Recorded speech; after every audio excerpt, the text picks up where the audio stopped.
84 लाख हजार योनियां हैं, सब पर्वत हैं, सबका पति एक ही है।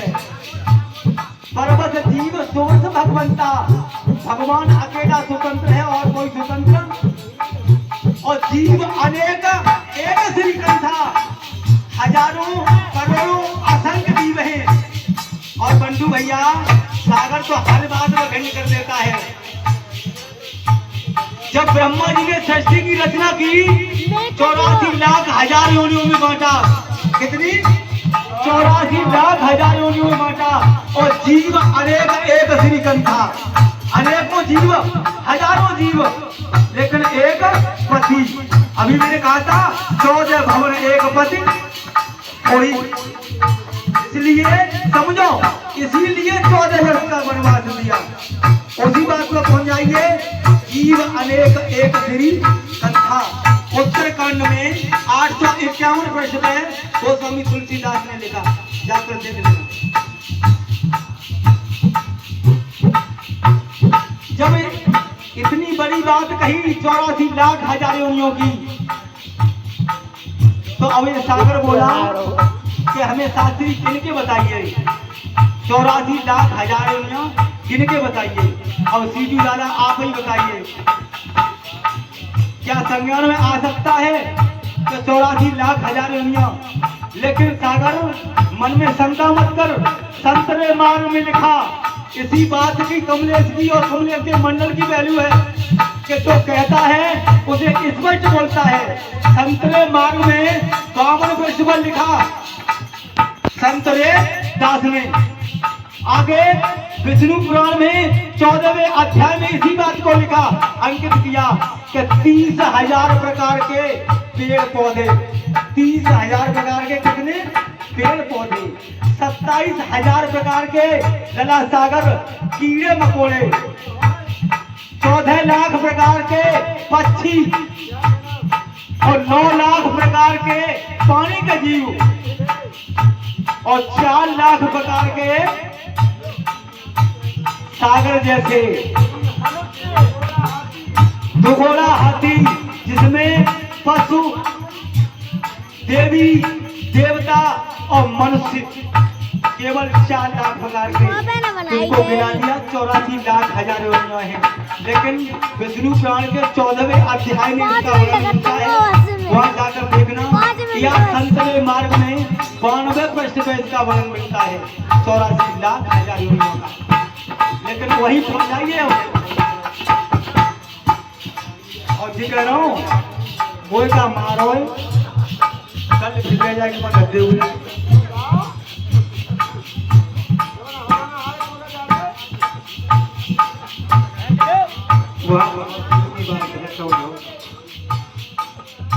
उसी बात पर पहुंच जाइए, 84 लाख हजार योनियां जब ब्रह्मा जी ने बनाई, और एक भगवान विष्णु, और विष्णु की नाभि से कमल, और कमल से ब्रह्मा जी, और ब्रह्मा जी ने 84 लाख हजार योनियां बना दी।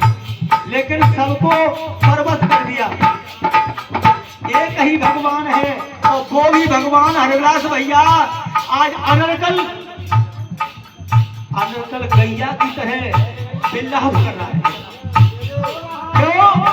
एक हिरनी के जोड़े ने ये बताया था, बांकीलाल जी, एक हिरनी के जोड़े ने ये बताया था कि जब सबरी के पास से भगवान राम और लक्ष्मण गए थे सीता की खोज करते हुए, तो हिरण का जोड़ा, हिरण भागना शुरू हो गया और रोकर कहने लगा अपनी जोड़ा से, माता से, कहा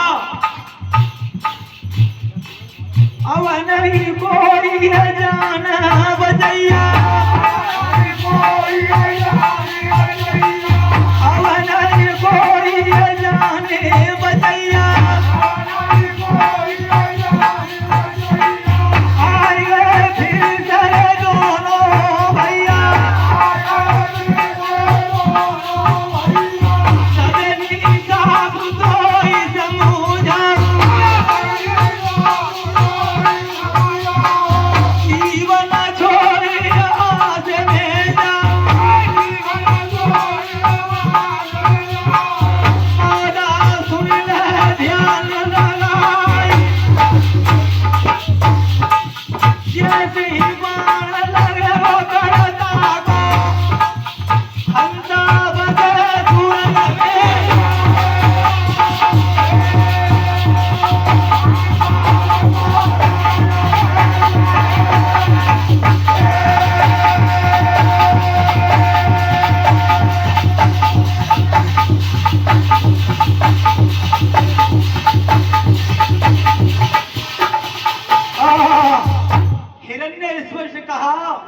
अपनी हिरनी से अपनी भाषा में कि अब मेरे प्राणों का समय अंत आ गया।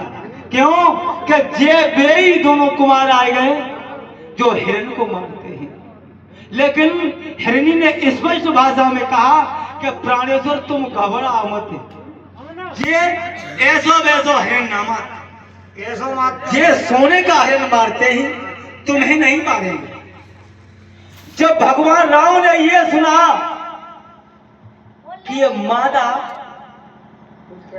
पशु होकर इतना ज्ञान दे रही है, तब पूछा था पशु और पक्षियों से भगवान ने कि हमारी सीता का आजकल कथा में समझो कह तो सब देते हैं कि भगवान पशुओं से पक्षियों से पूछ रहे थे। जब ये हिरनी के मादा जोड़े ने कहा था कि घबरा मत ठेकेदार जी, ऐसा वैसा हिरण नहीं है, दोनों कुमार नहीं मारते, ये सोने का हिरण मारते हैं। जब राम ने ऐसी बात सुनी तो सबको पूछा पक्षियों से, और उसी भाषा को आज लक्ष्मण के सामने पाताल लोक में कह रहे हैं कि मैंने तुझसे बहुत मना किया था कि भाई तू मेरे साथ मन चल। तो शेष भगवान ने कहा तापस भेष विशेष उदासी, और 14 वर्ष राम वनवासी। तपस्वियों के भेष को धारण करने के बाद में तापस भेष विशेष अर्थात शेष भगवान और उदासी माता सीता, तीनों को वनवास हुआ है। भैया मैं आपके साथ चलूंगा। राम उस बात को सोच रहे हैं और इधर अपने पिता को धिक्कार कर रहे हैं कि क्या वो विश्व मोहिनी थी, क्या वो विश्व सुंदरी थी जो पिता ने उसकी बात में फंसकर हमें वनवास दिया। लेकिन राजा दशरथ अरे ढुलकिया 60,000 बरस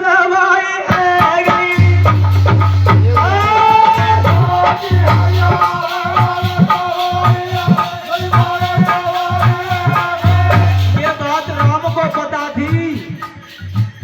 60,000 वर्ष और उन्होंने राज्य किया 11,000 वर्ष।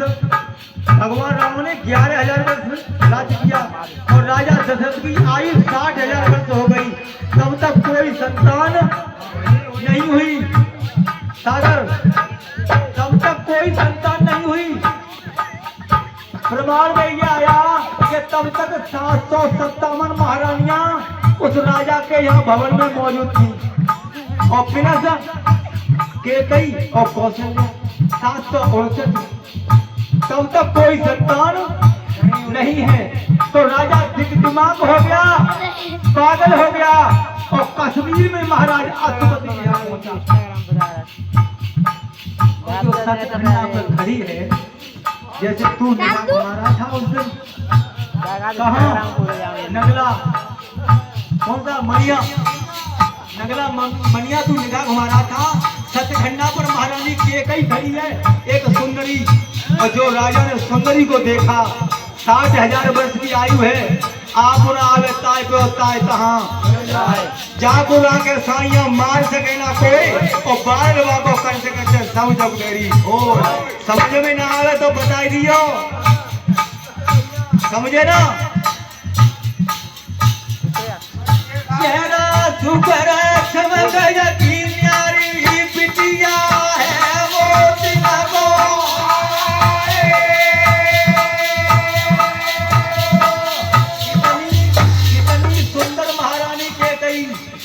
कवि ने कल्पना की। चेहरा सुअर चमक यकीन यारी बिटिया है वो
आयु हो गई और डगमग नार हिलने लगी।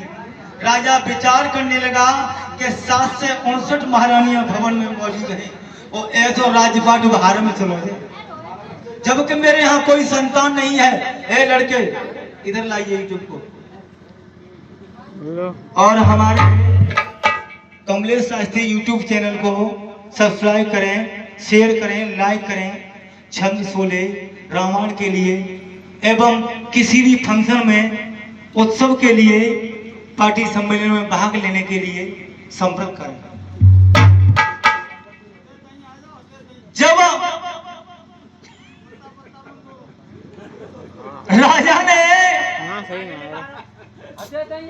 राजा ने ये विचार किया कि 60,000 वर्ष मेरी आयु हो गई है, वही चल रहा हूं। आप थोड़ा डिस्टर्ब समझे आप थोड़ा। भगवान राम विचार कर रहे हैं कि मेरे पिता की 60,000 वर्ष आयु हो गई और इस सुंदरी के चक्कर में हम यहाँ फटक रहे हैं। लेकिन अब देखो वो, हाँ भैया, अरे कथा वही चल रही है भैया, थोड़ा ये पति बताएं।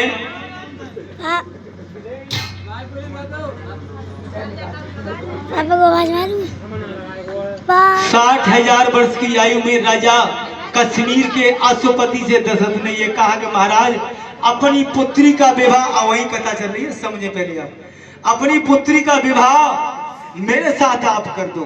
राजा अश्वपति ने स्पष्ट मना कर दिया और ये कहा कि तुम्हारे घर में, उनको पता नहीं था, बाहर तो ये जानते थे कि 2 रानियां घर में पहले से मौजूद हैं। 757 रानियां को किसी को पता नहीं था।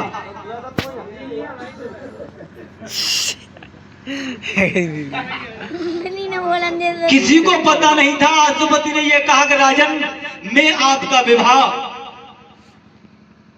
नहीं करूंगा। क्यों? कि तुम्हारे यहाँ 2 रानियां पहले से मौजूद हैं और मेरी पुत्री का विवाह होगा। अगर उनके संतान हो गई तो मेरे पुत्री के पुत्र तो भिखारी हो जाएंगे। लेकिन राजा उसी दिन सौगंध ले लेता है। राम विचार करते हैं उस पाताल लोक में बैठकर कि विधाता, राम एक रावण नाम, समझ रहे हो? ये राम नहीं है, ये तो नारायण है, राम कोई और है। बात समझ रहे हो? राम कोई और है। वे वीडियो कॉल कर रहे हैं। भगवान राम पातालपुरी में विचार कर रहे हैं कि मेरे पिता ने ये बहुत अनगढ़ कार्य किया है, जो कि इस विश्व मोहिनी के चक्कर में हम यहाँ तक आ गए।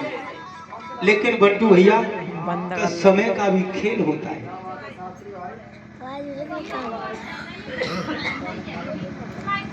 अरे विधाता पर्वतहीन दीन विज्ञाता,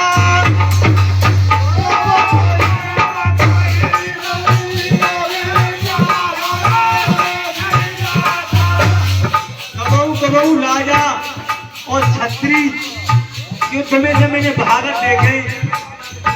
और थोड़ा सुखवी भैया, थोड़ा आप विचार करिए। मैं बहुत एक राजनीतिक बात कर रहा हूँ, इसलिए हर समय हर जगह जाता हूँ, वहाँ आदमी पकड़ लेता है। एक युद्ध, बंटू भैया, भगवान राम ये कह रहे हैं, विचार कर रहे हैं कि एक लड़ाई और संग्राम तो एक तुच्छ बच्चा कर सकता है। चाहे भाई सागर को भेजते हो तो लड़ाई करते हो, लेकिन मैं बलवान तो उसे मानता हूँ संतोष बेटा, कि जो चलते हुए